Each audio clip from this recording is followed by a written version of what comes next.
still low. Let's get it.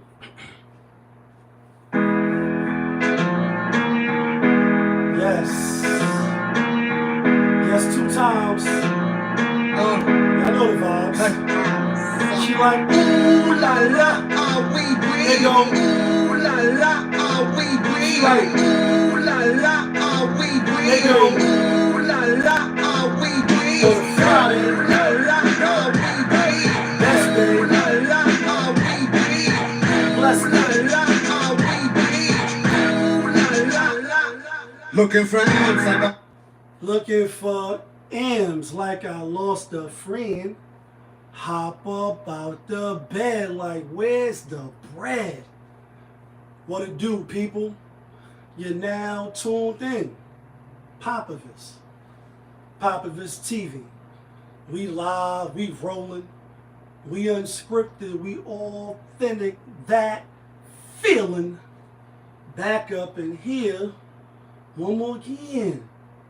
So if it's your first time, then the question is, where you been? Over here on this side, we like to deal with sports, hip-hop, entertainment, interviews, Popovisms 101, and of course, motivation. So before you run off the page and Diddy to the left, Usher to the right, I'm going to need you to hit that like button, hit that subscribe button, smash that notification bell, so when I upload the videos, you get alerted. You get alerted when I upload the videos, and if it's not your first time and you've been rocking with the channel, good looking. But you know how I do. You know how I plainly start the show. Tony, there was no other way. We in the end game now. And we is in the end game, people. We in the end game because I ain't sit on the throne in a couple of weeks. I think the last show I did was before Ramadan. Ramadan came and it went like this. Feel good, feel blessed, highly favored. It's Friday, as I like and plainly say, best day to blessed day. And you know, obviously services on Friday, Juma services. And you know, when you go to the to service, you hear the the imam, or you go to Sunday service. If that's it's Easter weekend. It's also 420 weekend for those that indulge. Top shot at BX. What's the word? For those that indulge. And when you go to Juma and you hear the good word, you try to get the spiritual armor to help carry you through the next 6 days, the next week. And the message pretty much today, which will lead us into our first topic, is, and I often talk about it on the channel all of the time, is that you could plan, you could have plans, but ultimately the Most High is the best of planners, and whatever He got in the cards for you, that's what's going to happen. So you could be going on out, getting ready to go to work, you know what I mean, and then the bus crash into somebody that was doing the most on the highway. You could be getting ready to go to Vegas and gamble all your chips, push them all to the the center of the table, and the plane, you know what I mean, have some technicalities, and you just never know. And what I like to often say is, we all gonna go to the place of our death. So for instance, like if you want some B.A. Baraka shit, on some 18 like Mr. T, and I pity the fool, y'all know he ain't like to fly. So every time they had to get on the plane, they had to drug him, put him, throw him in the back of the whip and get him on the plane. And then you wake up like, oh shit, how did I get here? If you don't like to fly, then you probably ain't gonna die by flying, right? But you think you evading what possibly could happen, and there's been a lot of plane crashes. There's been a lot of helicopters crashing down, a lot of small planes. It's been real crazy shit crazy when you look up in the sky. It's not a bird, it's not a plane. And I'm being funny, but I'm not on some DEI shit like Trump was saying. A lot of these things happen, but it's been a lot of plane crashes. And obviously when it's time to take off and you in your seat, no matter if you flew 1 million times, and I've flown not 1 million times, but I flew enough. Even still, like they say, performers or athletes, some Willie beaming, right? No matter how many times you get ready for for NFL Sunday, you might still get a little nerves. You might still feel a little, that surge of energy coming over your body when you're about to get on the field and perform. Challenge. And when you in the seat and the plane is about to take off, I'm sure we all say our prayers. I'm sure we all say, God, please get us there safe. Let us have safe travels. Let us have a safe trip, etc. And there's been a lot of planes falling, etc. But the message today was, get right with the Most High, if you believe. If you don't believe, then that's cool. But you can come out your house at any given time, any given moment, and it's not guaranteed that you're gonna make it back. It's not guaranteed you're gonna go to work, walk the dogs, and she wanna fuck with the woo, and you're gonna come back home to your loved ones. You can go to the club, which is our first topic, right? In Santo Domingo, which I've been to DR only one time, and I had a fucking blast, right? Shout out to everybody that went with us, had a blast. We made it back safe. Obviously, I'm here giving you, this video, Friday Night Live. And we had a blast first time, out to DR, etc. And actually, the week before I went, my extended family, who I didn't know at the time, you have relatives, you have family, that you don't know everybody in your family, right? They had died out there, right? I think we went in 2017 or 2018, somewhere around there, right? And right before I went, it was 2 Americans that had went out there, and they found the I believe they found the lady in the little river or whatever. Supposed to have been a car crash, allegedly, maybe kind of, sort of. And then they found the guy on the side of the road, husband and wife, out there, DR, going to have a good time, out of the country. And how you doing? And no speaking the English, right? And my grandma, she like, that was our family, and woo, you going where? You going to DR, woo. I'm like, yeah, first time going to be going out the country, etc. That, that on my mind. And we speak about DR now because out there in Santo Domingo, obviously last week, but it's still trending in the news. It's still spinning in the clip where the club, the roof fell in, and a lot of people died, right? Even the famous singer, I can't think of his name right now, he on stage doing his 1-2s and, the Lucy Ricardo and all that, and then all of a sudden you hear some snaps and some pipes burst or what have you, then all of a sudden the roof collapsed and you doing it till your lungs collapse on some Eminem shit. And it's a tragic death. Shit falling on your fucking head while you doing the cha-cha and everybody's, and we went to the club out there. Like I said, I went out there, we went to the club, we did the boat ride, we did a few things out there, First time out there, if you know me, anytime you go any places, you got to do what it is. Meaning, is do as much as you can. You don't know if you're going to come back. You don't know if you're ever going to see that place again. And so it's do as much as you can. You can sleep on the plane. You can sleep when you get back. When you out there, you having fun. You doing you. And we went. We got the table, and I can't think of the name of the club. I'm not going to say it was this spot. But we went, and it was like some rinky dink. It wasn't like no, stage 48 or no club. No clubs out here that's live and lit. Some regular shit, and still had a good time. But the point is, you could be going to have a good time, but this is the night you're supposed to die. This is the night that final destination is supposed to happen. And while you're doing your little 1-2, a two-step, the roof fall. And it reminds me, seeing a couple of videos, obviously not of, just like people pre-recording before the shit actually fell down. But it reminds me of the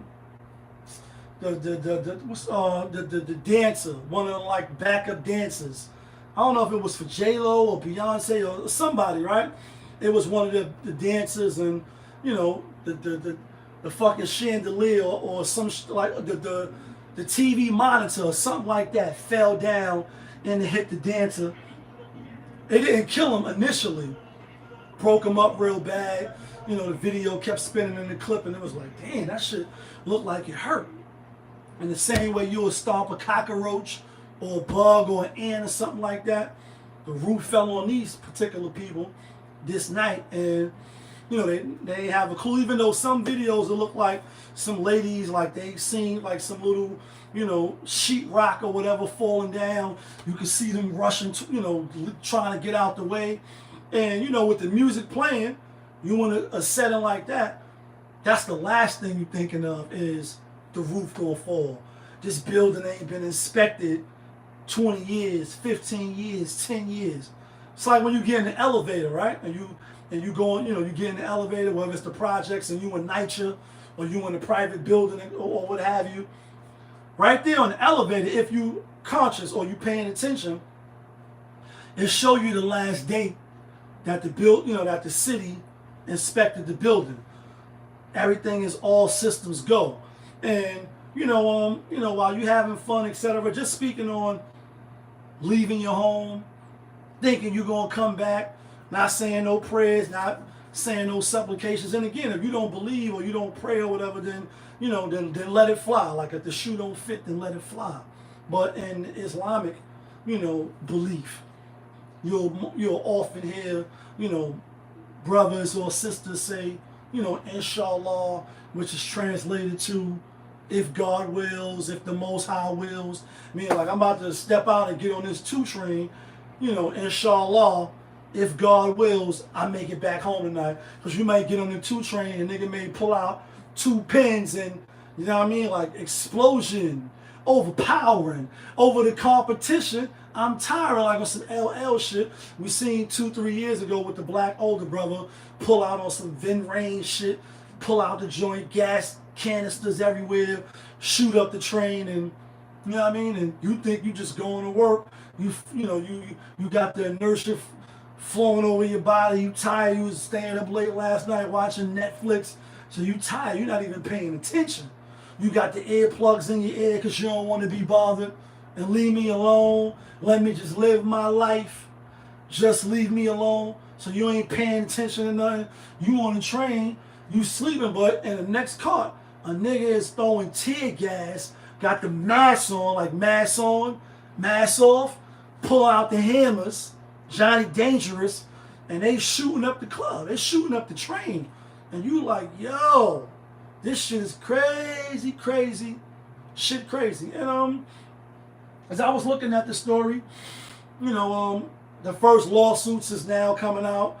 I can't think of the club owner name, but obviously he's well off, got a few businesses, right? And I guess it was allegedly. This is allegedly, maybe kind of sort of just from TikTok and YouTube and a couple of the videos that I look at before the show. I try to do my little due diligence, look at the topics that we're going to be discussing and see what's what. And when you do try to pull up any information on this particular incident, the club owner, who I can't think of his name, he's well off. Got businesses in New York and other places, and it's like, but you a big fish and you rich. So you ain't really have to have you wasn't starving for no money. So you didn't have to have your club open and operating under, not the most safest conditions. And now the lawsuits have come out. Obviously, you're going to see some civil suits. You're going to see some lawsuits come out like, yo, we suing the management or the owner of the club because when was the last time you was inspected? When was the last time the people from the city came out and looked at your infrastructure, make sure you were still fit to operate business? And that's like with anything, what it makes me think of is when Kevin Samuels, rest in peace, right? He used to always like kind of throw this out at the women and shit, or just ask the general question, like, if you had to stay in a hotel or a high rise or a tall building, if you knew it was built by all women, would you feel as safe as you would if it was built by men? And a lot of the people he asked that question, even if they was women, and most of them was women, would say, I don't know. Like, they was kind of a little shaky, a little nervous. a little shaky, a little nervous. It's like, damn, all women crew built this high riser? You'll start having second, guessing. You'll start to, second guess. Like, damn, we on the, what floor we on? We on the 73rd floor. And again, this is not to say, obviously there ain't no, women, architect or person, lay down the blueprints. This is blueprints, lay down blueprint plans on you, some Jay-Z shit. Because I'm not an architect. I couldn't tell you, a left beam from a right beam. That's not my expertise. And I won't even pretend to know, like I know what I'm talking about when it comes to building a structure like that. I'm going to just say, listen, that's not my expertise. That's way above my pay grade. And nah, I'm good. Like, I'm good. But a lot of the women that he posed the question to, even though they came there to fake debate him or fake, push their argument forward, they would say like, not really. And you say, damn, women is independent, they strong, they smart, they this, they that. You telling me you wouldn't go to the, the 100th floor of a building that was constructed strictly by women, as opposed to a man having his hand in this shit? Why? That's the real question, right? And we know the reason. And again, I'm not saying that I know better than the female blueprint layer, architecture, or whatever. That's not my field of expertise. So I wouldn't even try to sit on Popovich TV and say like, I know what I'm talking about, because I don't. But what I'm saying is, when he used to pose the question to even some of the women guests, they even was thinking about it like, stop, wait, think about it like, damn, what I really want to go in a building in the high rise, where you get to step out on the balcony and all that, and you get the spectacular views. And how Hov said, you know what I mean? Like, niggas don't want me to move to the penthouse with spectacular views. Like, you in a whole penthouse with spectacular views. But this shit was built by all women, as opposed to a man having his hand in this shit. Would you still feel comfortable at night doing the Steph Curry, which is going to sleep? And a lot of the women that he asked this question was like, nah. And I'm saying, damn, they women empowerment, women, pushing the envelope. Why you don't feel comfortable, safe, secure, sleeping in the penthouse that a all-female cast built? And you could go, research it, go on YouTube, look at the videos that I'm talking about. But just personally, we wired different. We built different. The Most High gave us, contrasting, attributes so that we can complement one another, not go against one another. But, with that being said, the roof collapsed. A lot of people died, unfortunately. It was an unfortunate event. It's a tragedy, right? And it just goes to show you that no matter what you think you're going to do, one, you don't know when you're going to die, where you're going to die, how you're going to die. You just go into the club, nigga, like a person that lived there, for instance, like, yo, you live there, you go to that club all the time, it ain't really nothing popping. But your man's from New York, couple of your niggas that, that you knew or whatever, they're like, yo, I'm in town. You the bouncer or whatever, like, yo, we going to get a table, we going to get a bottle, we going to get a couple of bottles, bring some of the local, females, you know what I mean? And we going to do it up. And you go to the club that night, you know what I mean? A regular night for you. This is where you live, this is where you from. You not thinking about the infrastructure being faulty, being, you know what I'm saying? And then you go in the club and, you know what I mean, a two-step, and then all of a sudden, the roof fall on your fucking head and mad people die. And you like, damn, how did this shit happen? Why did this shit happen? Right? And now the lawsuits is the first couple of lawsuits that I Googled when I was Googling the story will start to come up. And whether they are held responsible or liable, that's a whole nother story. But I just really brought it up to say that no matter if you're scared of flying, no matter if you're scared of getting on the boat, no matter what your phobias is, we all gonna go to the place where we gonna die at. Even if it's in the club doing the fucking WAP, doing the Dougie. You know what I'm saying? No matter where you at on the planet Earth, you can't delay your time and you can't speed it up. So for instance, if it ain't your time, nigga on some AZ shit, nigga come in your crib, put everybody on their fucking knees, hands behind your back, tied up or whatever, execution style. Nigga pop you point blank in your head. If the Most High say, nah, it's not your time, we sending you back, you gonna live. Everybody else may die, that get shot in the head, point blank range, but you gonna live, because it's not your time. And, you know, it's just to keep us mindful, keep us on our toes, if you will. You could be going to work to drive a bus, don't know if you're going to be in an accident that day and fall off the overpath because somebody swerved in your lane and you just swerve and you fall off the overpath and you die. Whether you're getting on a plane or whether you in a club in a whole nother country shaking your ass with some bad bitches and the roof fall on top of you. Like the, I can't think of the person's name. They said his name, but I can't think of it right now. Like the, you know, the singer. The DR, you know, Dominican singer. It's on News One. I get News One. A lot of the people in the Heights, they doing like a lot of visuals, a lot of, you know, commemoration for a lot of the people that passed. So this is their people. And they're like, yeah, you know, you just never know. And you never know. It could be a Friday, Sunday, Monday, Tuesday, Wednesday, Thursday. No matter what day it is, you could just be going to work as a teacher. And then somebody come in with some mental health issues, shoot the school up, and you get killed. And that's what brings us to our next topic. That was the DR shit. Rest in peace to them. To everybody that lost their life. You was going out to party, two-step, shake your ass. You never in a million years thought the roof will fall on you.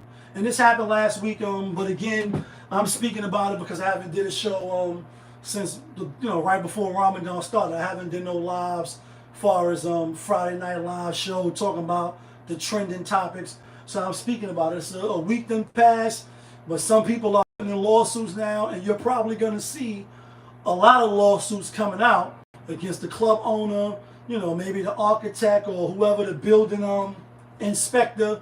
And that's why I reference getting in the elevator. When you get in the elevator, for those that's conscious, for those that's not, then you're not. But if you are conscious, when you go into a building, you get in the elevator, right there on the elevator with that little, you know, thing is that's laminated inside that little box. Will show you the last time the building was inspected, and it'll say, you know, April 7th, 2022, inspected by New York City. I'm saying that because I'm from New York City. Or you'll get in, you look at, I always look at that because like, damn, could this elevator get stuck? Could I end up potentially being the victim of one of these videos I see when they get stuck on the elevator, etc., because the elevator wasn't inspected? Yeah, that's possible. And it's possible if, you know, if the inspector ain't come around, you know, and do his due diligence. So they suing the owner of the club. It's not going to bring any of the people who lost their lives back. But it's like, listen, we lost our loved one. This fucking roof wasn't inspected in the last 5 years. So we're going to sue you. And we're going to see if we can get a couple dollars in the process. I'm not mad at that. Just know that when you walk out your house, folks, you know, it's not a guarantee that you're going to come back. So if you like me, and I'm not perfect by no stretch of the imagination, by no stretch. Same way when I go to sleep, I say a prayer. When I walk out the door, I say a prayer. Hoping to come back to see my loved ones, hoping to come back into my comfort space, which is my home. But anyway, that's the first topic. Unfortunately, people in DR lost their life.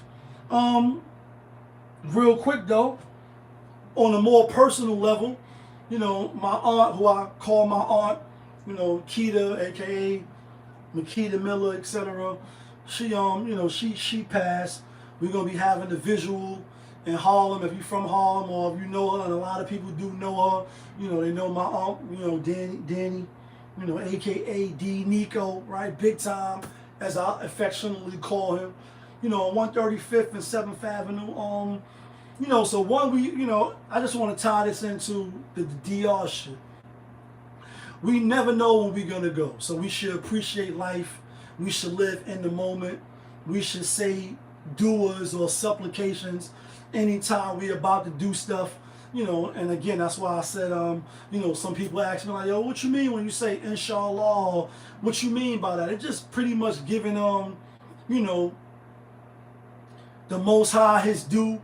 Like today could be the day. I don't know if it's my day, but inshallah, I make it to the evening time. Inshallah, I make it to the morning time. Inshallah, I go to the corner store and I don't get stabbed randomly by some trans woman who, in that case with the post office worker, she just copped the plea. You just going to the store you just going to the store. So you think, just going to get a bacon, egg, and cheese, you know what I mean, on a butter roll, you know what I mean, and woo, woo, woo, and and some transformer is in back of you, got some issues, and they stab you to death while you on lunch, and you just was going to get a bacon, egg, and cheese. We could all be taken off the board at any moment. And so it just makes you conscious of, and makes you hopefully be appreciative, be grateful for the time that you do have, because there's nothing set in stone that you're going to live to 90 years old, 100 years old, 52 years old, 45 years old. And, to just speak on my aunt again, who I looked at her like an aunt, and I affectionately call her boss lady. I put the post up if you follow me on Instagram, etc. Even when you battling something, and she was battling cancer, you know what I'm saying? Trying to fight off shit, you know what I mean? Even if you able to fight it off for a little while, there's no guarantee that you're going to be able to stave it off forever. And I talked about my neighbor who, she was battling cancer, right? And it went into remission, etc. Then it came back fierce, and then she passed. And lastly, just speaking on cancer for anybody that's battling cancer. On to the next. What's the word, young lady? I think it's a couple of posts that I seen. I didn't Google it. I didn't do no research on it, but you could take it with a grain of salt, if you will, with a lot of the wigs and the makeup and shit, but mostly the wigs that a lot of these, sisters is wearing, supposedly, allegedly, maybe kind of sort of is leading to cancer and thyroids and different type of, complications in the body. It's a few posters that I seen where, the powers that be, like, we got to fight the powers that be. Fight the power on some public enemy shit. So allegedly, maybe kind of sort of, these people been doing some research, like, when it come to the black and the brown, a young nigga got it bad because I'm brown, or a young lady got it bad because she brown and she black, right? That the products that they selling us, that they recycling to us, that they getting us to spend our hard-earned money on, and you trying to put on different wigs and different makeups, and you trying to get your skin flawless, right? This shit got cancer in it. This shit got health things that's detrimental to the black woman. And you say, damn, is that coincidence? Is that by design? Is that just some, this is what it is type shit? And no matter how you view it, I say, if you rock with the channel, Pop if it's TV, hit the like button, hit the subscribe button, right? So when I upload my videos, you get alerted. You get alerted when I upload the videos, right? You say, damn, they doing the study, they doing a survey of all of these different, hair products, skin products, different wigs and weaves and shit. And as O'Shea Dude Jackson would say, you weaving and sailing it up. That's you, ladies. You weaving and sailing it up. Not knowing that, possibly, maybe, kind of, sort of. What up, my brother? You know what I mean? What up? You know what I mean? Just Brooklyn, what's the word? Maybe, kind of, sort of, that they doing some shit to us. I'm not surprised. Are you surprised? Like you told Harpo to beat me, and all's my life I has to fight, nigga. Like, no, we know what it is in America. So are you surprised that somebody in a higher up place with a diabolical mind thinking, like, you know what?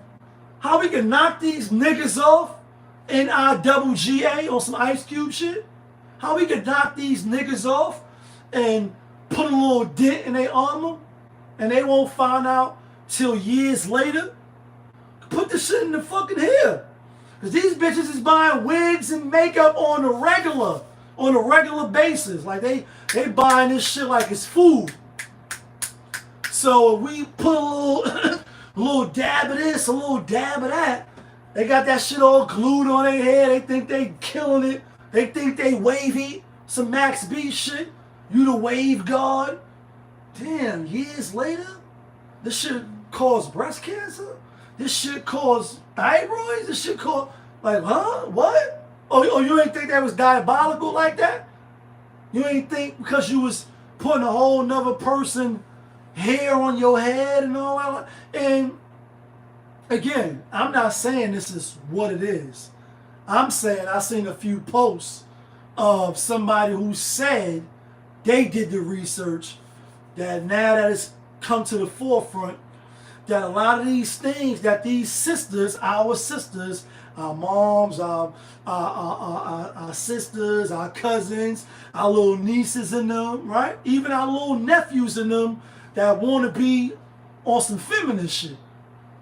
That this shit causing cancer, this shit causing complications of the immune system, is compromising our body. Are you surprised by that? Because like, soon as when I seen it, I'm like, oh, that make a lot of sense. Like, I know I'm not the brightest. I know I'm not the, the brightest crown in the coloring box. I said, though, I could see them doing that shit. I could see them putting that shit in there. Niggas don't never know. Bitches so happy to be a baddie, to be one of the boss babes. Your hair flawless, touching your ass and all that, right? And I said, damn, if this is what it really is, that's an easy way to knock us off. Because you don't even care about the research. You just go into your local beauty supply store. I seen this on TikTok. I seen this here. Let me buy this weave. Let me put the blonde weave. And y'all know Lauryn Hill on a doo-wop song. Da, da, da, da, da, da, da. It's been 3 weeks you've been looking for your friend. The one you let it hit it never called you again. Like, y'all doing all this shit by the Dominicans and the Europeans. Like, come again. Because you lost in the sauce, ma. Come again. And it's just something to think about. And also, with the BBL explosion, right? You say, damn, some look good. Some do look good. And if she got that ass, I got to look sorry. You know what I mean? Some Kanye West shit, it's the good life. Welcome to the good life. Like, she got that ass, I got to look sorry. And whether it's homegrown or whether it's, shot through with the needles, right? You say, damn, if somebody came out some years later and said, yo, they found some shit in all of these shots and shit that these doctors is doing to the African sisters, would you be surprised? I wouldn't. I wouldn't jump off the porch like, yo, they really pulled the fast one on us. I actually would be like, oh shit, that make a lot of sense. Because a lot of it look floopity. A lot of it don't look good. A lot of it look disproportionate.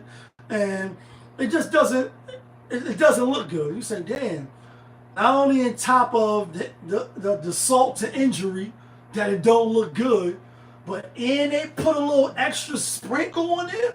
Just sprinkle a little cancer on that shit. Like, put a little crack on that shit, right? Like, you hear some of these health channels, right? And they're like, yo, you ain't even looking at the ingredients. The natural coloring or the natural that's some shit that's really to keep you coming back. And I say, damn, when I was a kid, I used to love the FriDaY 50-cent sodas, and I used to love the Symphony bars. And at that time, my face would break out crazily with acne. And it's like, damn, years later, you found out, like, they was putting some shit in them sodas. And like Ghostface said, 50-cent sodas in, he said 50-cent sodas in the hood, we eat cold cuts, fast from the hard garden, grow up, on that Supreme Clientele album, which is one of his best albums, and the RZA did the whole album. Are you surprised that they sprinkled a little crack on that shit? I wouldn't be surprised. Because if you're not looking at it like that, how are you looking at it? For the people we integrated now, right? And we're going to speak about Wallow in a little bit. We integrated now. So it's not like it's just black businesses. So are you surprised that on a 3-block radius, it's black and brown businesses, but it's also the other businesses, right? And the same reason why a lot of women in research that's now obviously out there about black sisters, our sisters, right? Your cousins in them, and you gonna let these niggas kill your cousin and you ain't gonna do shit for Menace Society? And you say, oh, I wonder why it's a lot of black and brown sisters dying at birth, right? As opposed to the other. I'm not making this up. This is stuff that's out there that's saying, research is saying that the statistics is, we looking at it with the side eye. These physicians and, people in doctor positions when it comes to the Afro-American and my beautiful black queen and beautiful, you the one, like you are favorite, you my favorite girl.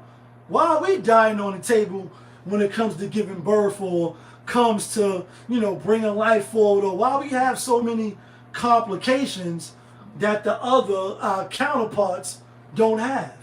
Is that a surprise? If somebody came out and said, nah, they doing this shit on purpose, or they doing this shit on the table, you just didn't know about it, but now you know about it, would you be surprised? I wouldn't be surprised. I wouldn't be saying, oh damn, a lot of the black sisters is dying when they giving birth to the black babies because they putting heads in our knee on some old dirty bastard shit. You know what I mean? I be sticking pins in your head like a fucking nurse. I'll attack any nigga who lack in his Mac, come with the rope like on some Wu-Tang shit. What you want to hear? Like, you want to hear Wu-Tang again and again? Like, I want to play that Wu-Tang shit. He already said, like, I be sticking pins in your head like a fucking nurse. So when you surprised that they doing some other shit to us, I wouldn't be surprised. And I'm not saying that they did. I don't want my platform to get, flagged. We're not really popping over here like that anyway. So, they could flag us and what have you. But, we're not monetized. We don't make no money off these videos that we do. But would you be surprised if it came out that they got the proof now to say, yeah, black and brown women, indigenous people, they was doing this shit to y'all babies? Would you be surprised? I wouldn't get on here and be like, oh my God, I'm surprised. I'd be like, oh, these sly, slick ass motherfuckers. I knew they was doing some shit. I knew it. I just couldn't confirm it. Now that it's confirmed, are you surprised? So just think about that. We're talking about the weave and the makeup and all this shit that our sisters do when you supposed to be up here. Just think about that, right? I'm going to get off this topic and get to the next topic, but just think of this shit. You the baddest. You the most, you the best, right? You the bestest. On some Nicki Minaj, like, you the bestest. You just keep coming off the top. Asbestos, right? You the bestest, but you got insecurities. You don't really believe you the bestest. You don't really believe you the God, and not all women, some. a vast majority. So you do shit to your hair, you follow the trends, you do all this shit to keep up with what you think is the Joneses, not really fully believing that you the shit. And shorty, you a 10, you the 10, like you the shit. You know what I mean? Like the song, shorty, you the shit, like you the shit. But because psychologically, you don't really believe that, you gotta get the nails, you gotta get them bum ass eyelashes, you gotta get the motherfucking facial forehead tattoos, as I call them. You gotta do all this other shit to think or make yourself feel a certain way when you really that person off the rip. And everybody want to be like you. Your skin melanin, your big boobies, your big, you know what I mean, your big fat ass. All the stuff that goes into the makeup of the Afrocentric, right? But you don't know that. So you copy and paste what you think is what's lit, but it's really not what's lit. So the people, your enemies, right? They say, we got them in the chokehold. They don't really like they kinky hair. They into the straight hair like our women. They into this, they into that. But what if we sprinkled a little bit of crack on this shit? Sprinkled a little this on this shit. So as the years go by, nobody's going to say, yo, can you give me a head exam? And I wear a lot of weave. Can you check me out up here to see anything cancerous, cause thyroid, anything on my body? You would never even think to look at that. Then it comes out like, yo, this is what they've been doing.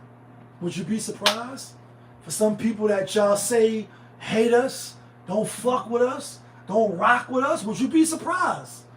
I wouldn't be surprised. I'd be like, oh shit, it's diabolical, but I'm not surprised. So that's just something to think about. Let's talk about this other shit though. This spinning in the clip. And I really can't wait to get to this topic. It's still new because it's spinning in the clip, as I like to say. But Carmelo Anthony, right? Like Carmelo Anthony, no, not the nigga that played for New York Knicks. Not the nigga that won the ring for Syracuse, like your wrist bling bling, my shit bling blah. My pinky ring talk, it say 50, I'm sick. That's why these niggas is on my, like, you know what I mean? Not him, you know what I mean?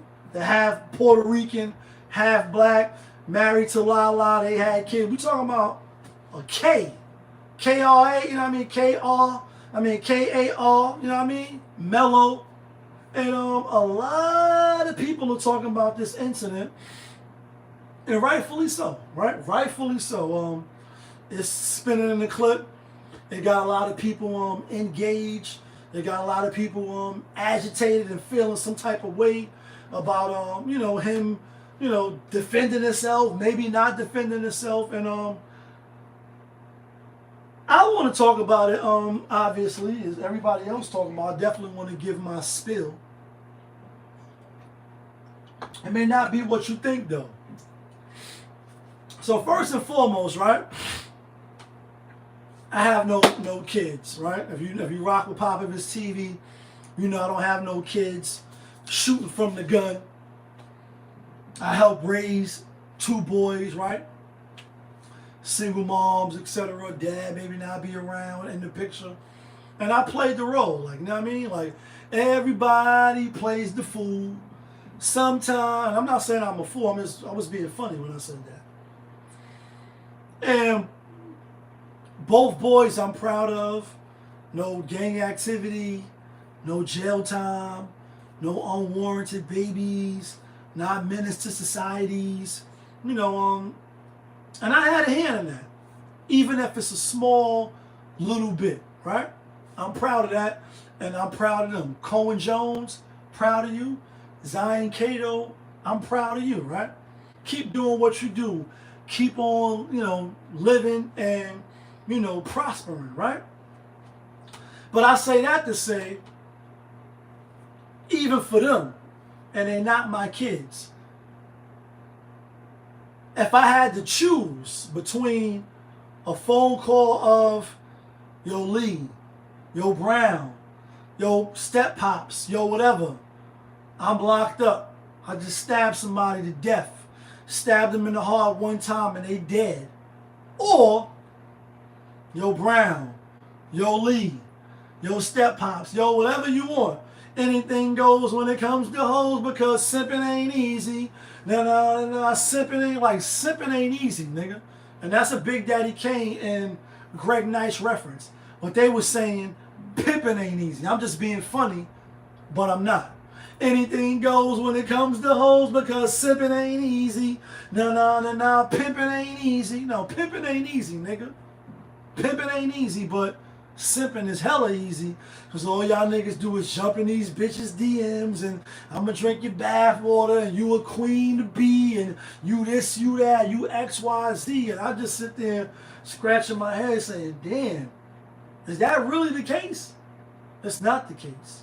But back to Carmelo Anthony and what's going on, right? Young brother locked up for murder, you know what I mean? First degree murder.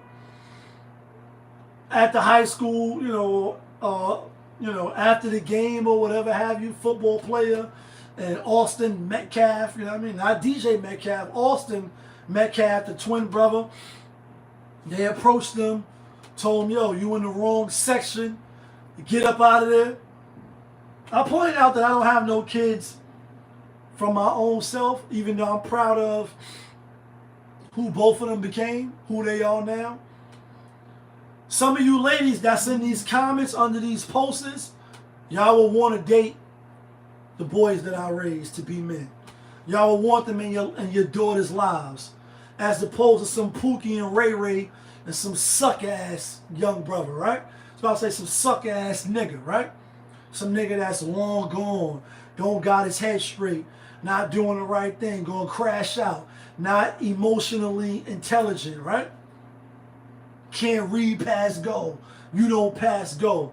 You don't want to deal with the boys that I raised and hope your daughters find somebody that I helped raise, even though even me personally, when you keep it on the eye, like they do in ASAT, KSAT, you keep it on the eye, and y'all got embarrassed in the class when the teacher used to make y'all read, like, you know what I'm saying?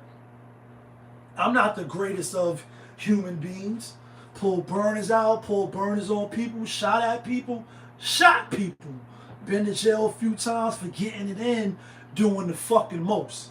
That's the reality for me. I point that out to say the two boys that I helped have a hand in raising, they not like that. And what Hov said? Hov did that. Hopefully you wouldn't have to go through that. I was raised in the projects with roaches and rats, smokers out back, selling their mama's sofa. So even though I may have had a checkered past, the two young boys that's men now, even though they're young men still, they don't got to go through that. They're going to learn off of me and how I give it up in my household so they don't become a statistic. So they don't impregnate and just have babies unwanted. So they're not just in the gang listening to some old folio nigga like a Big U or whoever you could think of.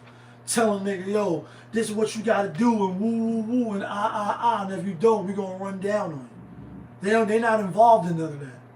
All praises due, right?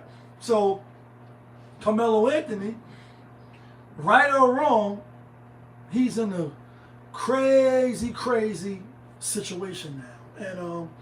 And obviously the facts is whether right or wrong, whether they was bullying him, whether they put their hands on him, no matter, how you view it, he pulled out the knife,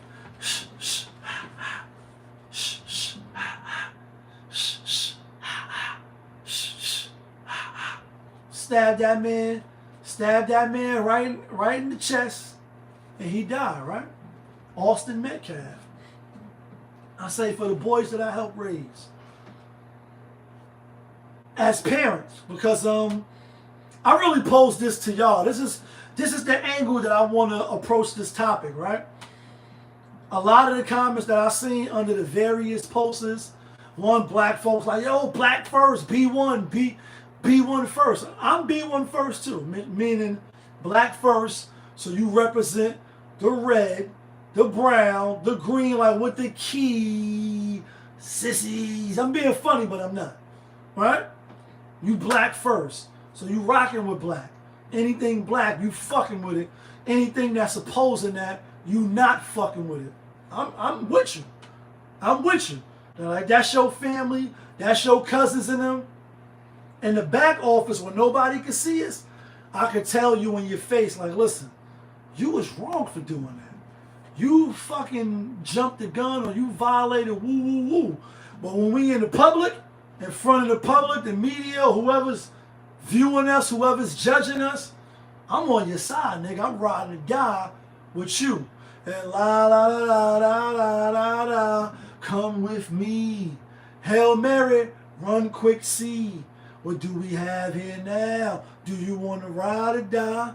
La la la la la, like penitentiaries, patent promise makers. Never realized the precious time that bitch niggas is wasting. Institutionalized, like I'm rocking with you. But in the back office, like, yo, why you curse that man out? Why you did this? Why you bring the gun to the school? Why you do X, Y, Z? So I'm with you, right? As parents, though, and I say this from not no kids from my own loins. Maybe one day I will. Maybe one day I won't, right? Me personally, coming from somebody that did time in prison, coming from somebody that know what it is, right? And being in prison is like being enslaved. It's the closest thing that you're going to come to as far as slavery. Now, obviously, you ain't going to get, whipped with a bull whip. You ain't going to get, we'll be raking you, raking you, raking you. You're not going to get that from the officers, but we see the brother that just got killed in mid-state going to the hospital.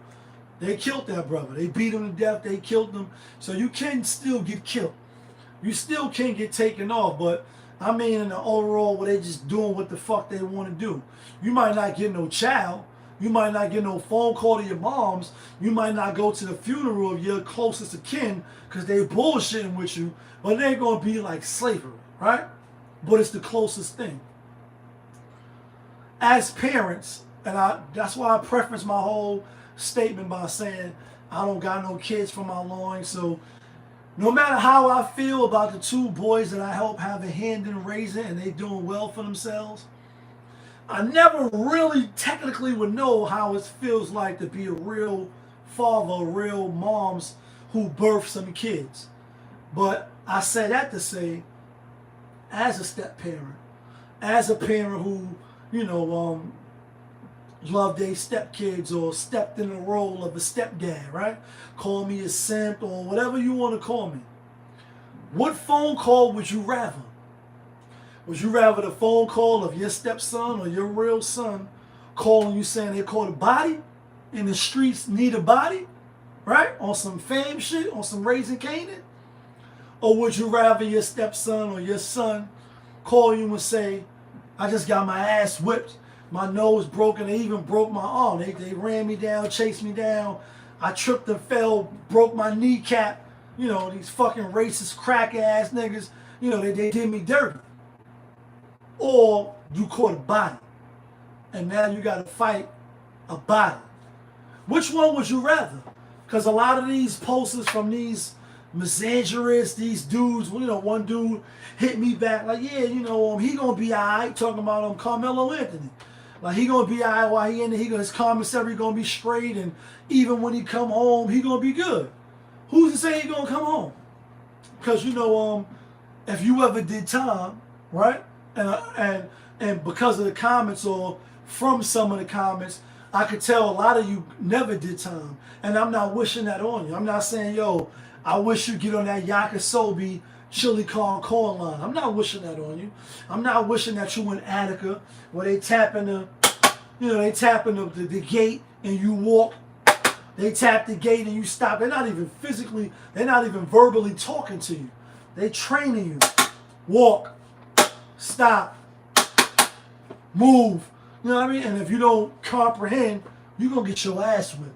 You're going to get the skin whipped off your ass. You want your son to call you up and say, Dad, these two kids jumped me, pulled out a knife. stab one of them, he died. Or you want your kid to call you up and say, Dad, I got jumped. My nose is bleeding. They tripped me. I fell and broke my kneecap or whatever. But you ain't got no body on your hands, because this is what we dealing with. This is what we dealing with, right? And even if he's found innocent, let's take the raising Canaan, right? Hold on 1 second.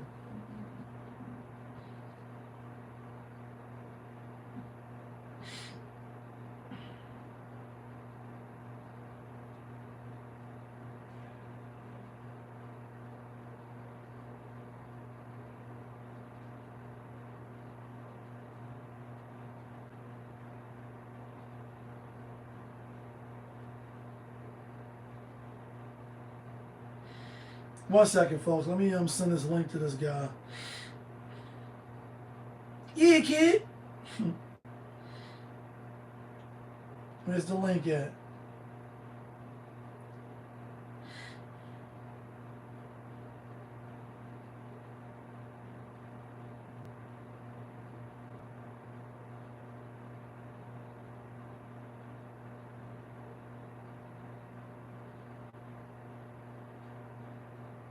Anyway, raising Canaan, right? We see Jukebox, and we know he was introduced to her third or second season of Power, right? And we see how she was. Now we see the beginning, origin story of Jukebox, right? And when we look at Jukebox, the origin story, under the different comments or posts, the comments under the different posts about raising Canaan, they're like, oh, we couldn't wait till we see when, you know, the switch was flipped, when she became who she is, when we seen her in Washington, D.C. or wherever she was at, you know, got the young boys robbing jewelry stores, doing XYZ, a straight killer, a straight psychopath, a straight calculated murderer, right?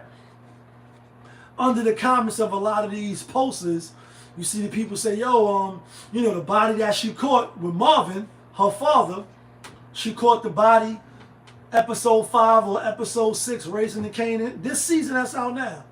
We see Marvin talking to his daughter, like, yo, you alright? You know, what made you like this? And she like, could have been the army, could have been you and who you are. Her father's a killer. Marvin is a killer. No matter how you view him, he is a killer, right? Or a combination of everything. But even still, as a killer, he asking his daughter like, yo, you alright? Because taking a life, it ain't no going back. And to quote Wu-Tang, which I do a lot on the channel, to kill one man or kill 10, it's all the same.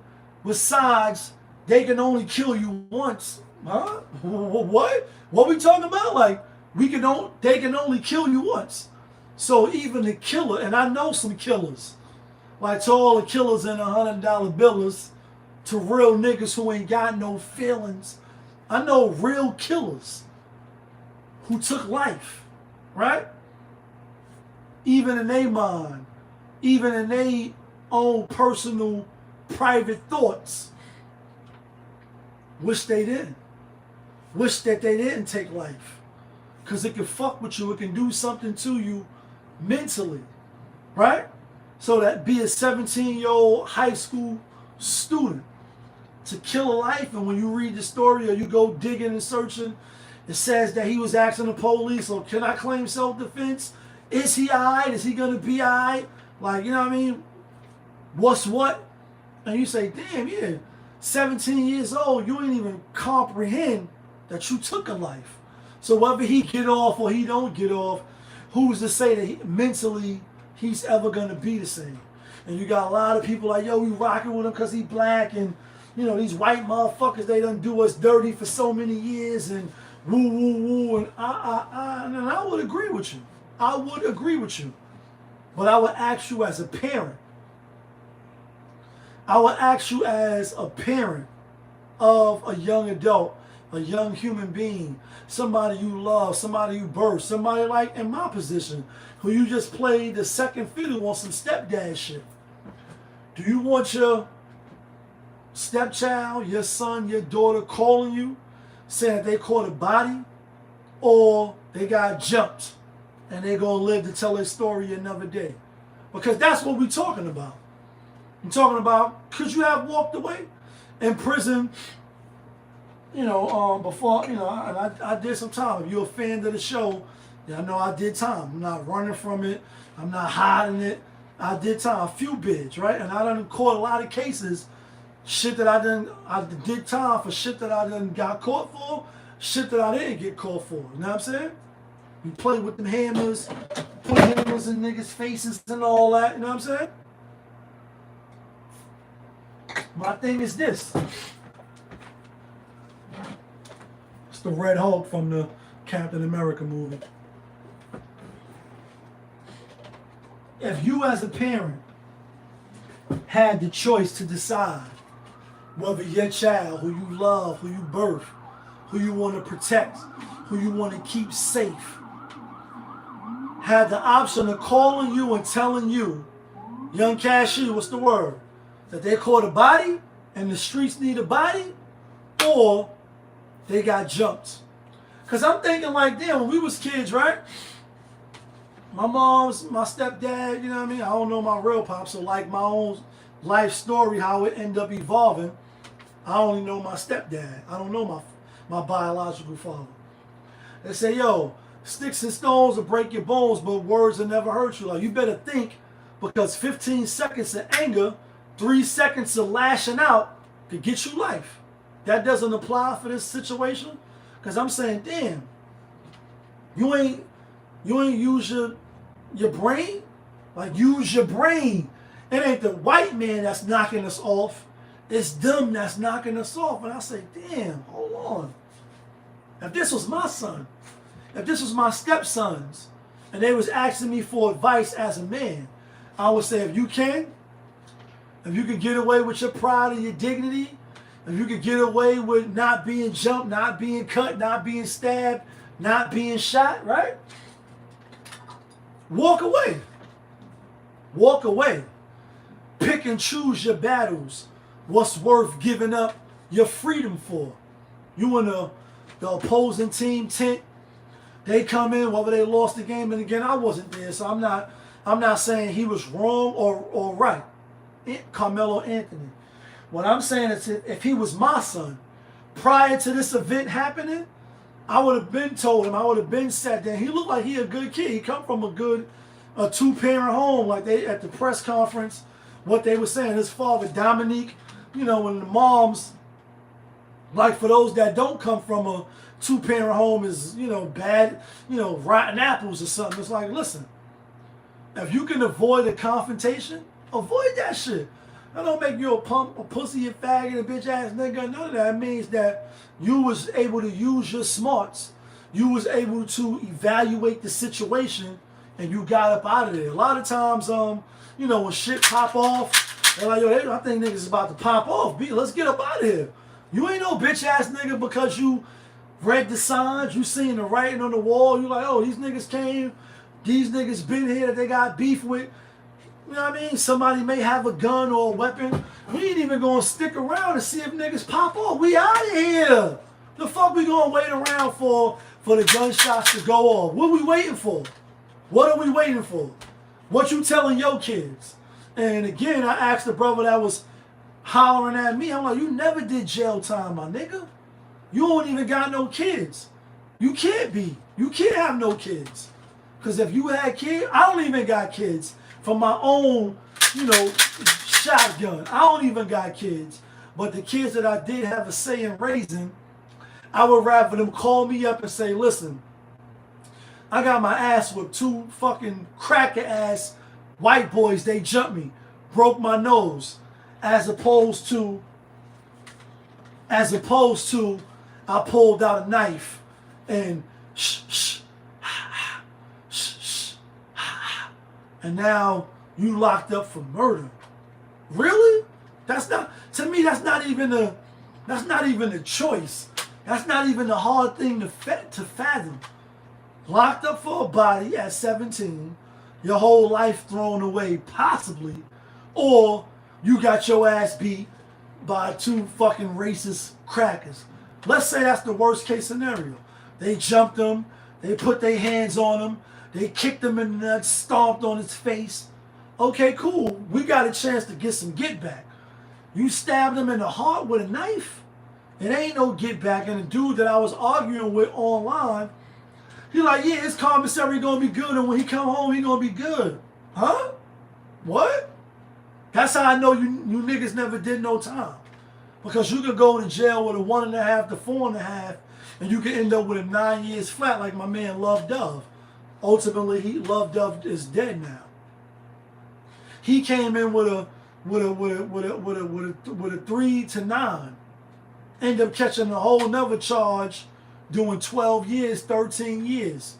Because somebody tried to, test your manhood, and you got to prove yourself, so you do what you got to do, but you're going to get a new charge now.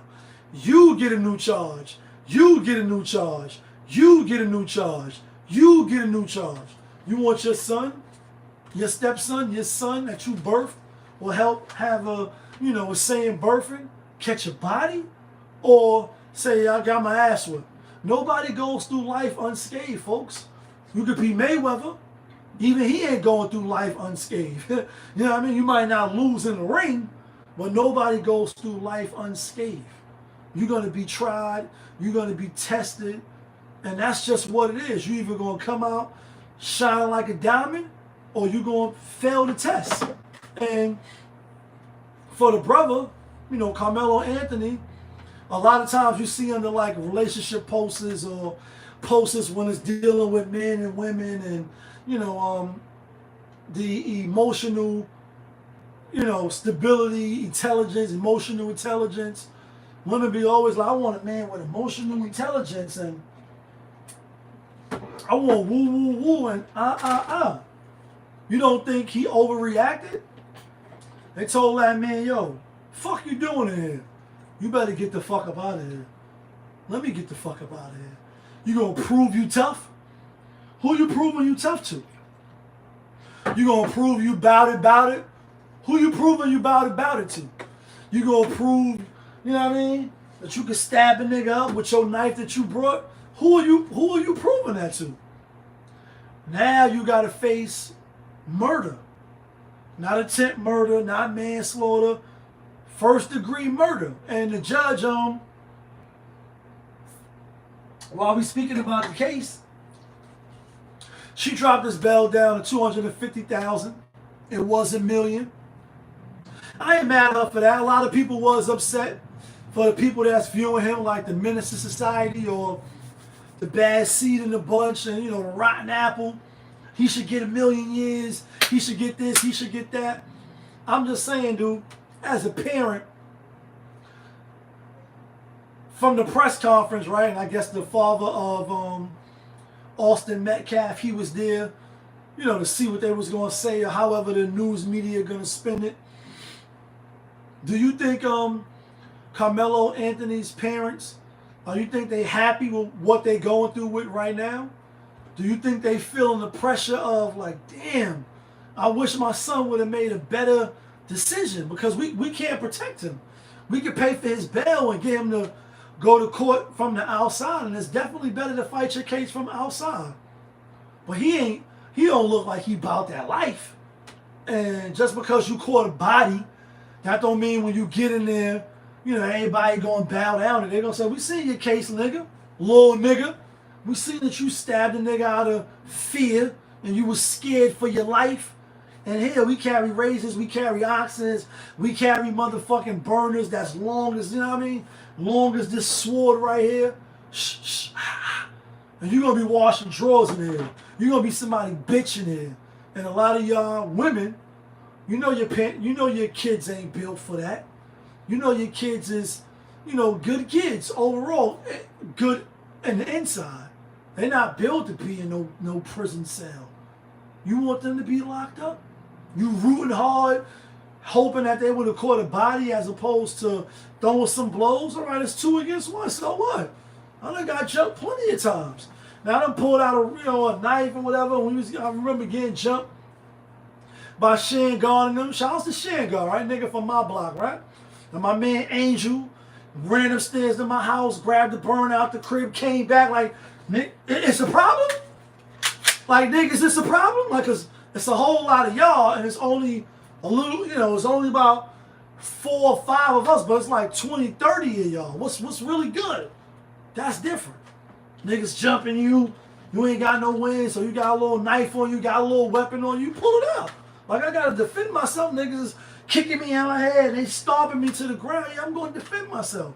But as a parent, do you want the phone call of, Daddy, my bail was $1 million. I caught a body. I stabbed somebody.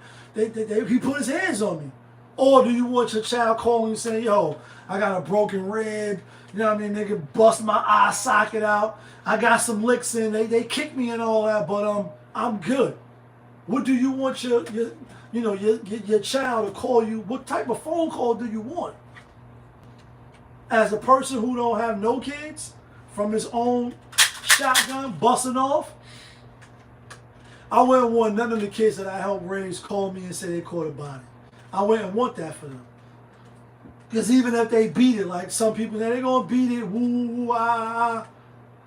We talk about jukebox again, going back to Raising Canaan. I get on another topic. Raising Canaan, right? We want to know when the switch was switched. And obviously, her killing the guy that possibly could have killed her father, that might have set her off. How we know how this young man going to deal with catching a body? That shit ain't just no little thing. To kill 1 man or kill 10, it's all the same. Like, nah, you catch a body, you might not never for that. You might not never recover mentally. Have the capacity to recover from that. Because taking life is very serious. Somebody lost their life because they told you to leave, they put their hands on you, and I get it. Some people in the comments are like, yeah, you smacked me, so I shot you. You can't tell me how to react. Nah, I can't. But that don't mean there ain't laws and rules and regulations, and that don't mean you ain't going to jail now. Like, you going to jail now. Like that bus driver that uppercutted that chick, you going to jail now. You want your baby to go to jail forever? Forever, ever? Forever, ever? Right, you don't. You don't want your child going to prison forever, ever. Forever, ever. You don't. You're lying if you do. You fucking lying if you say you want your son or your daughter to go to jail or possibly go to jail for catching a body as opposed to calling you saying, yo, I just got jumped. They broke my nose. They broke my socket bone, but I'm good. I'm in the hospital. Daddy, come get me. Mommy, come get me. Or, listen, my bail was $1 million. These white folks, they got me down in the precinct. I killed somebody. You want your child to take life? Do you really? And again, I'll end this topic with this. I know killers. Like to all the killers in $100 billers, to real niggas who ain't got no feelings, I got you stuck on the realness. We be the infamous, you heard of us, Fisher Queensbridge murderers. The mob comes equipped with warfare. Beware of my crime family who got enough shots to share for all those who want to profile and pose, rock you in your brain, stab your brain with your nose bone. Like, you want your child to call you and say, yo, the streets need a body, and I caught a body because they put their hands on me. Or you want your child to say, listen, I was in a crazy situation. These 2 motherfuckers, they jumped me, they kicked me, my nose broke, my eye socket is broken, but I'm alive and I throw some punches back. What do you want for your child? Because that tells me all I need to know. Some of y'all never been to prison, and I'm not wishing that on you as a person that did 3 fucking bids. I'm not wishing that on you. I'm not putting no yakisobe chili corn on you. I'm not doing that.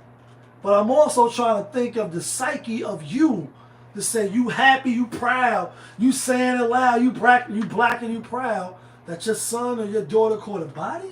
You really happy that your son took life or your daughter took life? You can't be satisfied with that. You can't sleep good at night knowing that somebody, you know, the child you birth, that you raise, caught a body. And then this is the last thing I'll say before we get off this topic. Again, in ART, alternative to violence and aggression, etc., when you locked up, they say, you know, recognize the signs, you know, your hands getting sweaty, your heart start, you know, pumping fast. You feel on edge. You're ready to lash out. Every fight don't gotta be fought. You gotta know when to pick. You gotta know when to hold them, and you gotta know when to fold them. Because people gonna test you. And like Jigga said, it's hard not to kill niggas. It's like a full-time job not to kill niggas. Niggas test you. When your gun goes warm. You know what I mean? Like, you can't get caught with your feet up. Gotta keep your heat up. Bitch niggas walk around swearing shit is sweeter. Once you tag lame in the game, is follow the leader. Come on. You want your daughter catching the body? You want your son catching body? And they might possibly got to do 15, 20, 25 years? Some killers that caught bodies. Niggas that's really killers. To kill one man or kill 10, it's all the same. Besides, they can only kill you once. Got regrets. So you think somebody that ain't a killer, that ain't a gorilla, catch a body on some accidental shit, that's going to sit well with their psyche, sit well with their mental? It's not. It's going to affect them. Let's be mindful, people. But let's talk about this other shit, right? Let's talk about Wallow, right? Wallow, $1 million worth of game. I think I saved some of his clips. He was talking about the black businesses. You know what I mean? And I seen this lady channel. I followed her, by the way. I thought her take was good on it. And she had this to say. Wallow over here talking about nobody gives a fuck if you're black. Either you have a good business or you don't. Is the customer service good? Is the product good? What I want to know is McDonald's product good? No. Is their customer service good, or is their marketing good? A lot of these Asian hair stores, do they have good customer service, or do we just know that we can get the products that we need from them? True. I'm trying to figure this out because there's a Walmart. Does Walmart have good customer service? Them motherfuckers act like they don't even want to help you find the shit that you're looking for. I'm trying to figure this out. Am I being a little out of there? I don't know. Because to me, it seems like a lot of black people in a position to tell black people to make sure they focus their money into the community are out here telling y'all, nobody gives a fuck if you black. We should give a fuck that we black, and we should support just based off of that. Wallow over here talking about nobody gives a... Okay. Shorty, what's her name? The goddess Ayana. And I watched that video. Then I watched like 2 other videos, and I heard her spill on it, right? And y'all heard what Wallow said. He like, yo, nobody give a fuck if you black, and we be leading with the wrong shit and woo woo woo and He got a lot of black folks big mad. She big mad. But was he right though? My stance on it is this. I agree with the system. McDonald's don't got the best product. They definitely don't got the best burger. They just all over the place, and I'm loving it. They got good advertisement. Motherfuckers is broke. Motherfuckers is poor. Motherfuckers is living in poverty. And so you're going to go to Popeyes, even though they don't got the best fried chicken. You're going to go to McDonald's, even though they don't got the best burger. You're going to Patreon all of these businesses because that's what's there. However, when it comes to customer service, it's 2 customer services, right? It's one where when you go into business, they greeting you. Hello, how you doing? Good morning, good evening, good afternoon. Welcome to the store. May I help you with something? See anything you like or whatever, let me know. And the customer service of the employee, of the person that's the representative of the business, that's their job. That's customer service. Then it's customer service for 1-800-999, call customer service, because when you went in the store, the policy is anytime a Patreon walk in the store, I'm going to be greeted, I'm going to be welcomed, or, ask, do I need any help? I didn't get that service, so I feel slighted, so I call the 1-800 number. But I say, when you take out the black, the brown, the red, the green, with the keys, sissy. Like, when you take the black component out of it and you say, take out the white component, take out the Walmart, take out the McDonald's, take out the Staples, take out whatever else, right? You Patreon to buy the shit that you need for your household, right? Say it was all black business like it was during the Wall Street times. Strictly black businesses. So no matter how you feeling, you're going to spend your dollars. And y'all know I like to play on the channel when I say, because that's your money, son. You got a couple dollars, you're going to spend it, right? You're going to spend it anyway, but you're going to spend it where you want to spend it. You're going to spend it where everybody knows your name and they always glad you came. You want to be where the people like, I'm being funny on some cheer shit. You want to go where everybody knows your name. Like, you want to go where everybody, I'm being funny. Say it was all black businesses, right? Let's say it was 10 black businesses, right? And out of the 10 black businesses that you went in, that you went to spend your money, that you went to Patreon a business, 7 out of 10 was stellar with the customer service. Come in, hey, how you doing? Welcome to Flowers Flower Plot. Hey, how you doing? Welcome to Chicken's Granzioso. Hey, how you doing? Welcome to Nails on Us, or whatever the case. But the 3 that you went in, they ain't greet you, they ain't ask how you doing, they ain't offer, no discounts, they ain't, the service sucks. They, you know what I mean? Like, they treated you like you wasn't even there. What businesses are you going to Patreon after that experience? You are going to you are going to go back and Patreon the businesses of the people who spoke to you, treated you well, make you feel like you was important. And what you're not going to do is go back and spend your money at those 3 branches or stores where they didn't acknowledge you, they didn't recognize you was there, they treated you like you was shit and you was the scum of the earth. Black or not black, you're going to be like, listen, I went to these other 7 stores and the customer service was stellar. I went to these 3 stores and the customer service was shit, so I'm not going back. So I agree with the sister, like, initially, yeah, I'm going to support you because, we 83 minutes into the show, and but you're black. But you're black. And you want to go to South Africa. So there's plenty of stores, and I'm a business owner. In fact, these cozy souls right here, you know what I mean? I sell those. I sell these cozy souls right here. Cozy souls, cozy souls, cozy souls. You know what I mean? Like, we sell the cozy souls. You know what I'm saying? And I understand what it's like to, for people to not fuck with your business or you not known, but the customer service is still stellar. We still gonna meet and greet you when you come through. We gonna still treat you like you family when you walk through. We still gonna give you the attention and the service that's required. And if we don't, you don't owe no obligations to Patreon my business, even though but you're black.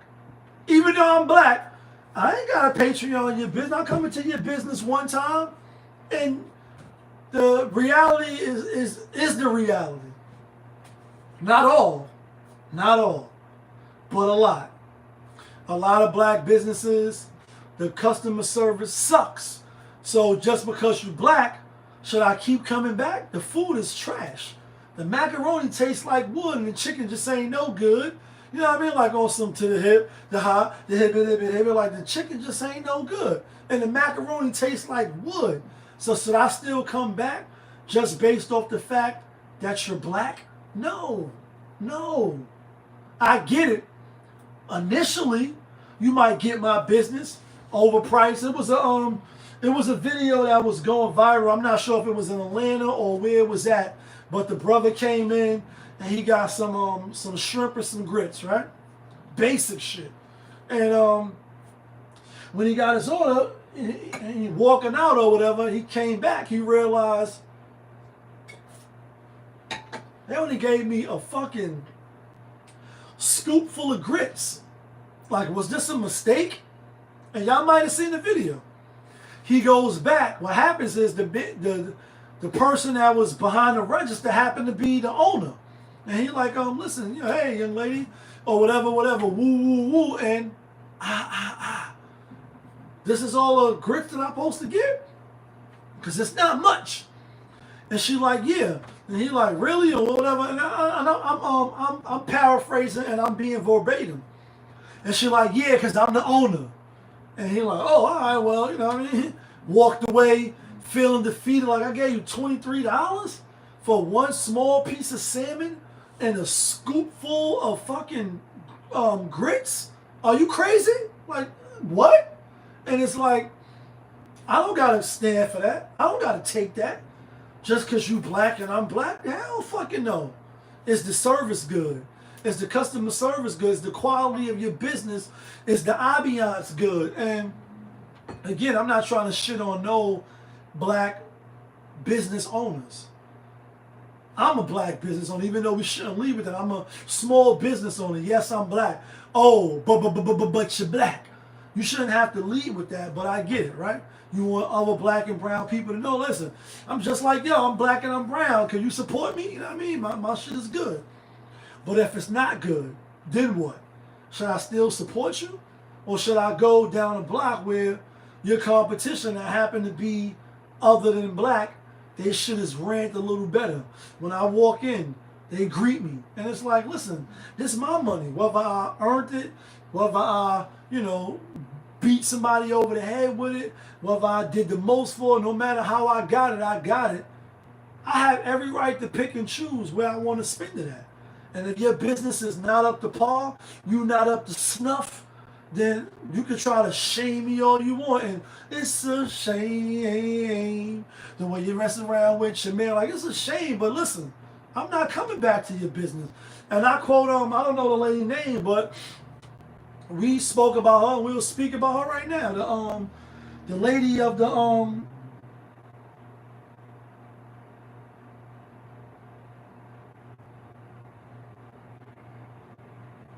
I know, I lost my train of thought looking at this. Oh, the slutty vegan, right? I went to their business. I support anything that's black. Be one first. If you go look at my Locks video, where we talking about who the best MCs, Biggie, Jay-Z, and Nas, but in this particular video, we saying who best out of the Locks. Is it Sheik, Styles, or Jada? I'm B1 first. That's one of the first things you hear me saying in the video. And if you don't know what that means I'm black first. Black first. I'm a black man first. So of course I'm going to go support black and brown business. But once I support your business, once I come through the turnstile and I see like, oh, they greet me on some, hey, sluts and all this, shit that I didn't like. The hamburger was soggy. You know what I mean? Like, damn, the service wasn't great. The food wasn't great. Should I come back down the line hoping that there's new people in here and spend my money? Or should I just go where I know the customer service is good, the business is good, and my dollar is value? I'm going to go where my dollar is value. That's why I said, sometimes you want to go where everybody knows your name. And they always glad you can. Like, you want to be where you can see. Troubles are all the same. You want to go where everybody knows. Like, you want to go to the spots that you're comfortable at, where the service is good. And also, it goes to show that we all been in places where the place wasn't the cleanest. The atmosphere wasn't the best. But the food was slamming. The food was fire. So you go back. Like, fuck it. I ain't coming here to sit down and look at the, the wall, the paint drying on the wall. This is a shithole. But they salmon cakes is fire. They chicken croquettes is fire. They mashed potatoes with the gravy is fire. I came here to get the, the Rasta pasta. That shit's slamming. I ain't come here to be, like you going for what you going for. And a lot of people was mad at Wallow because he put the mirror up to a lot of the black businesses. It's like if I would have paid $23, $24, and all I got was a scoop of grits with a small piece of salmon, I would be mad too. And that's why he put it on camera. That's why he put that shit on video to let everybody know. I forget the name of the restaurant. Like, listen, don't go here. Don't fucking go spend your money here. You work all week. You just got paid. It's Friday night. The vibes is right and you feeling right. Like, nah, don't go spend your hard-earned money at this spot because they're not going to value your business. But if you go down the block to where them other people is at, you know what I mean? So, that's the difference. Can't be ashamed of calling people out for not having a good business. I'm not going to do that. You know what I'm saying? Let's talk about this shit, though. Let's talk about, excuse me. Let's talk about Tracy Hines, right? Young brother. Unfortunately, I'm going to play the video in a sec. You know what I mean? Shout out to Dino for giving me this bottle of Coppola. And unfortunately, the brother did the most. Nobody died, fortunately. Where is that? It's unfortunate.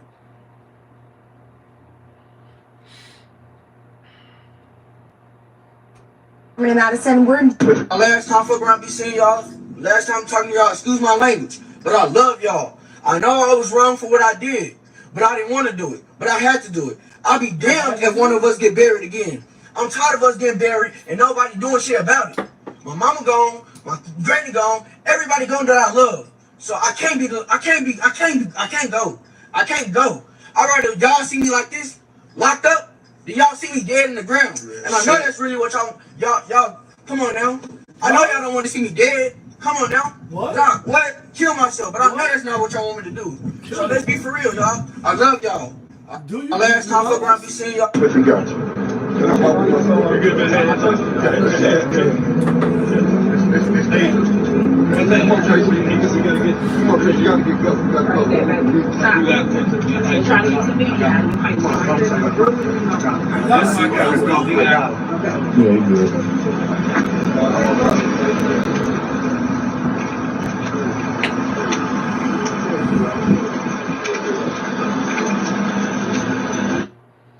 So the young brother, Tracy Hines, right? Tracy Hines, you heard him say his mama dead, grandmother dead. He referenced a lot of people that was taken away from him, most likely, right? Not by gun violence, I'm assuming. But I can't see any more of us buried out there in Dallas, Texas. Same place where Carmelo Anthony out there in Texas. It's wild for the night. Like, it's on fire tonight. It's on fire tonight. Like, you know what I mean? It's on fire tonight.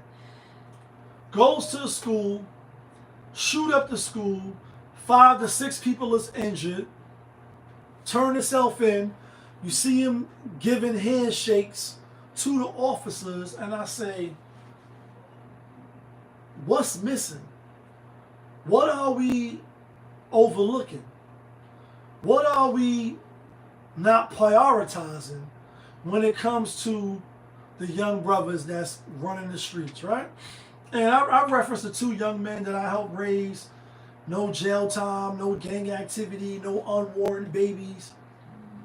It got to start with the fathers, the big cousins, the uncles, the big brothers. We can't leave it up to women to raise men to be, raise boys to be men. We just can't. And obviously nobody died. His bail was $600,000, and Carmelo Anthony's was dropped from $1 million to 250,000. But when you just hear, like, you know, some people in the comments is actually sympathizing with him. Like, yeah, you know, it's hard being a young teen and woo, woo, woo, and And now I said, you know, make sure you don't bust in the crowd, make the right man bleed on some one love shit. Like, don't just randomly shoot in the crowd because you got beef with somebody, because you got an issue with somebody. Get up on that man and make the right man bleed.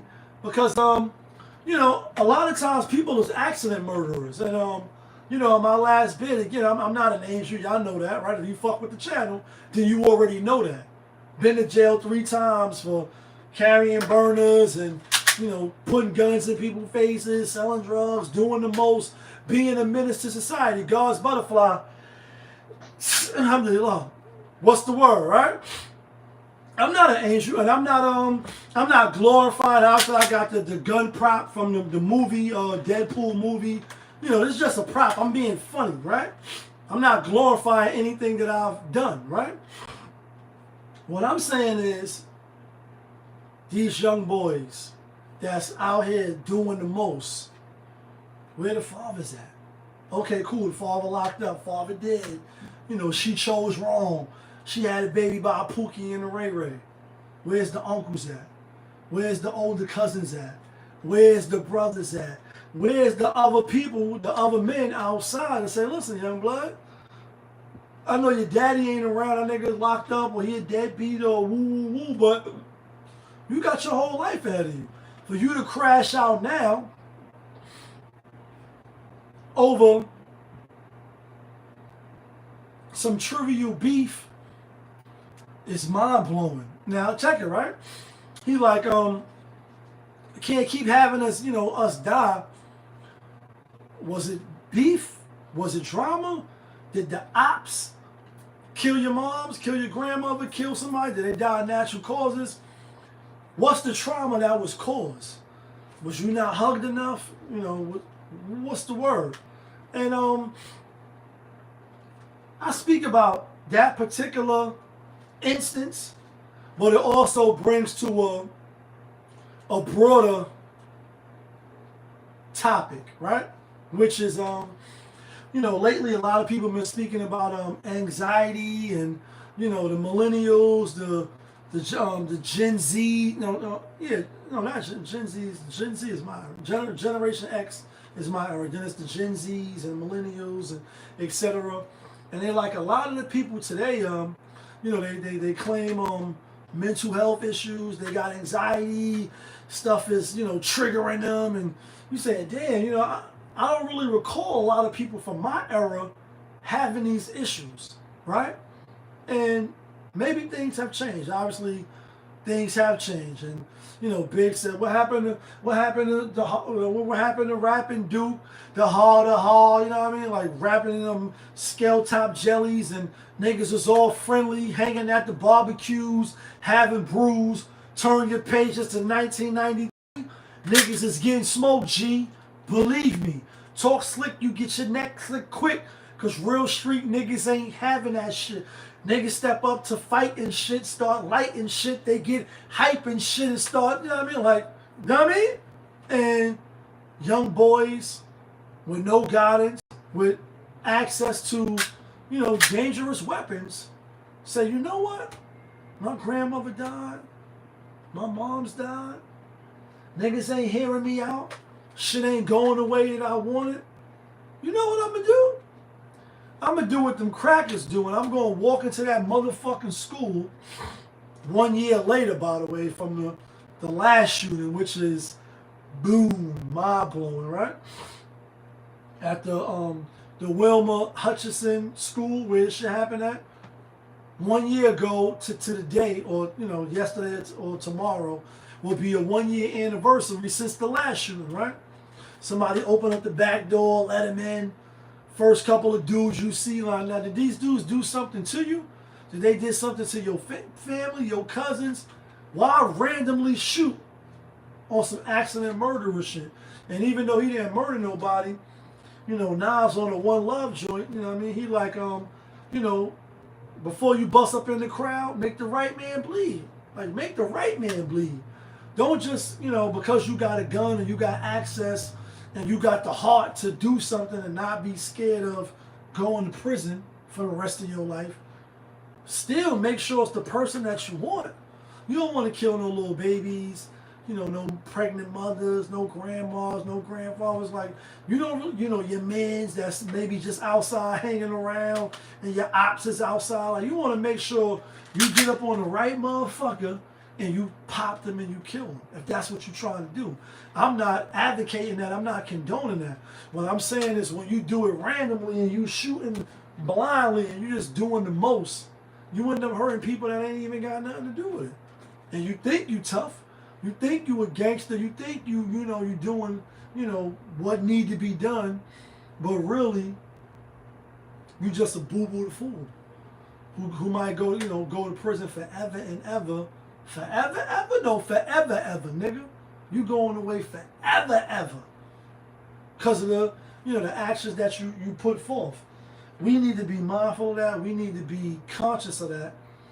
That, it's just like how I started the show with the topic. Going to the club to shake out and do the 1-2, the merengue or whatever, and the roof fall on you. You could be outside just chilling with your kids, doing daddy daycare shit, doing daddy shit, and some young dumb motherfucker that feels some type of way, feel nobody listening to him, feel like his whole family is gone and he got nobody to talk to, that he just gonna wild out and spaz out, and your kids is in the line of fire, and then you lose your kid, and now you want to get back because of this because of this incident. I think it's unfortunate. He going to jail. Bail $600,000. Who got that type of bail money? You might get a GoFundMe like the Carmelo Anthony kid. People were saying how his family buying the house. He got a GoFundMe, etc. Even though he ain't touched that money at all. You know what I mean? So it's just really unfortunate, and we got to be mindful of what we really doing.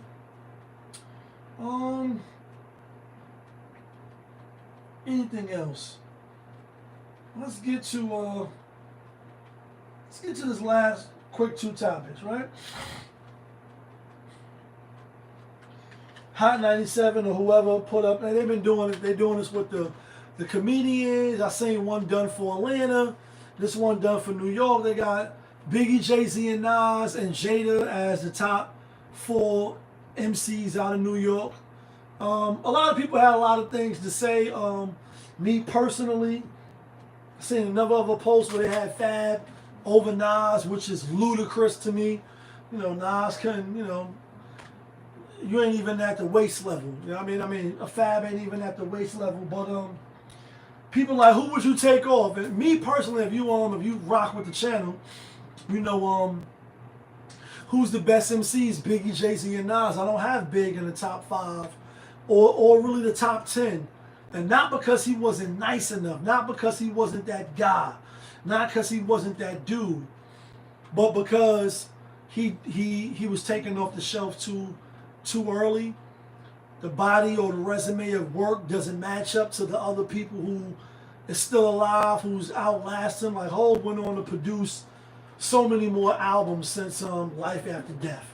Nas done produced so many albums after Life After Death. Busta Rhymes, Jadakiss, even Fab, with the the Soul Plane tapes, etc.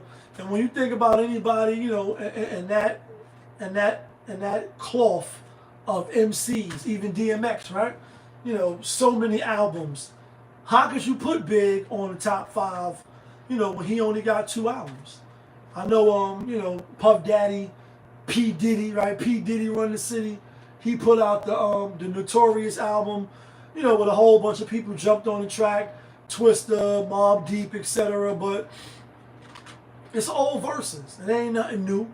And you put out 2 albums, although they're great, could you match up with a Jada who put out multiple albums, a Nas, a Jay-Z, a Busta Rhymes, like I said, or, anybody else that was from that era that made it to this era, you know what I mean?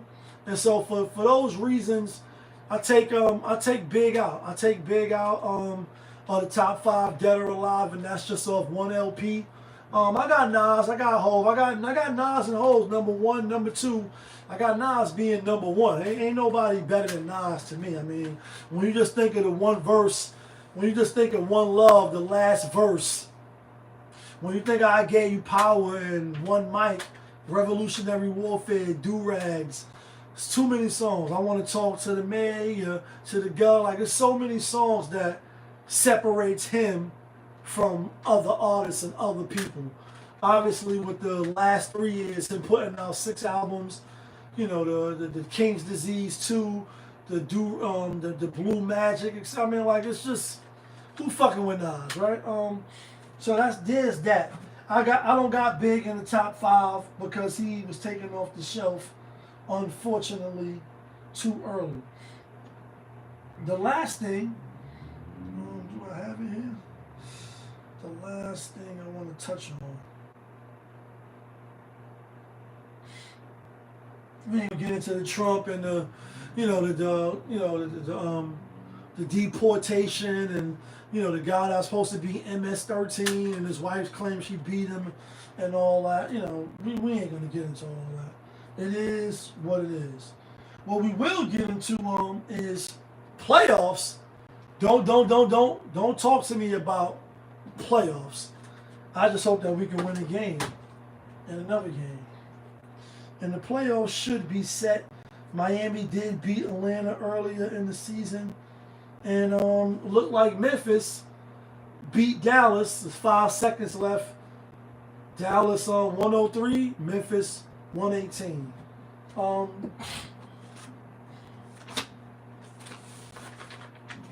We got the playoff bracket. This is my bracket right here. Playoffs. Don't talk to me about playoffs. I just hope that we can win a game and another game. And this is who I got. The playoffs didn't start, but it will start tomorrow. They had to do the who was going to get the 8th seed, the 9th seed, etc. Miami going to play Cleveland, and Memphis is going to play OKC. That's the West. That's the East. And this is what I got. Let's go to the West first. No matter who came out of the West in the 8th seed, I had OKC, as y'all can see. OKC. So I got OKC out of the Lakers in Minnesota. Should be a good series. I mean, Luka Doncic, he spanked them boys last year en route. He spanked OKC and he spanked Minnesota en route to go to the NBA Finals, where they ultimately lost to the Boston Celtics. I got the Lakers. Ant-Man, you coming? Paul Zellini, you might be the face of the league moving forward. I fucks with you, Ant-Man. Despite the child support and all the stuff that's swirling around with him, pure talent-wise, NBA-wise, player-wise, he is that dude, and he is gonna have to be reckoned with. In this series here with Julius Randle and the other guys, I just see Luka, LeBron James, and AR being better. And I like the Lakers. I like OKC, and I like the Lakers to meet in the second round. As far as Denver and the Clippers, I like the Clippers. I think Kawhi Leonard is on a mission. He got something to prove. James Harden, he on a mission. He got something to prove. Zubac, Norman Powell. They did trade away Terrence Manson. They got Ben Simmons now, and it's not the same exact roster, but new coach against Ty Lue, first round of the playoffs, 7-game series. I think I'm going to take my chances with the Clippers. I like the Clippers. Last and finally, in the West Side, we got the Golden State Warriors at the Houston Rockets. Houston is number 2. Warriors is number 7. I like Golden State. I think Golden State has proven to own the Houston Rockets as far as money line and playoff scenario-wise. Like, anytime they had to play Houston, I think they beat them like 15, 16 games straight. Anytime you do that to a team, you own them. Like, shorty, say what's your price? If I pack it, like, we own you. Now it's up to you to show me what you can do. I won't be surprised if Houston comes out and wins this series in 7, but I think it's more likely that Golden State wins in 6 or maybe even 5. I got the Golden State Warriors. When you swing it to the East, when the East is in the house, oh my God, danger. I got Cleveland beating Miami. I got the New York Knickerbockers, my New York Knicks, and y'all know what I'm about to do. Is New York in the house? Is Brooklyn in the house? Like Uptown, like Shaolin, are you in the house? Rest in peace, ODB and Wu-Tang. Love the kids. I think the New York Knicks, I ain't gonna call out like every series the amount of games, but I think the New York Knicks winning 5 or definitely 6. It's not going to 7 games. I like the New York Knicks. Dame Lillard, good news for Milwaukee Bucks. Dame Lillard, Mike 99 ways, what's the word? Dame Lillard has been cleared to come back and play. I think that bodes well for the Milwaukee Bucks. Indiana, they did go to the conference finals last year, but I just don't believe in them. I think they're a good offensive team. When it comes to defense, when it comes to a team getting up on them, you got Halliburton saying like, I don't know what it does to us, but sometimes we just give up or whatever he said. I don't want to quote him verbatim, but I'm not buying it. I think the Bucks is a tougher team. I think Doc Rivers pull it out. Pause. I like the Bucks over Indiana. Last and finally, over the number 2 seed, which is the Boston Celtics, over Orlando. I think the Bucks win 4-2, 5-1. I don't think Orlando got nothing for the Celtics. Maybe next year when without the injuries and Mag Wagner or whatever his name is, the Wagner brother, the other person that got injured, they did get some injuries. So, maybe next year they'll make some noise. This year, I don't see them beating Boston. I don't see them beating anybody. I got Boston to win in 4 or 5 games. So that leaves in the East, when the East is in the house, oh my God, Cleveland and Boston, and in the West, Clippers and the Lakers, because I got the Lakers beating OKC in the 2nd round. Luka owned OKC. They got to prove it to me.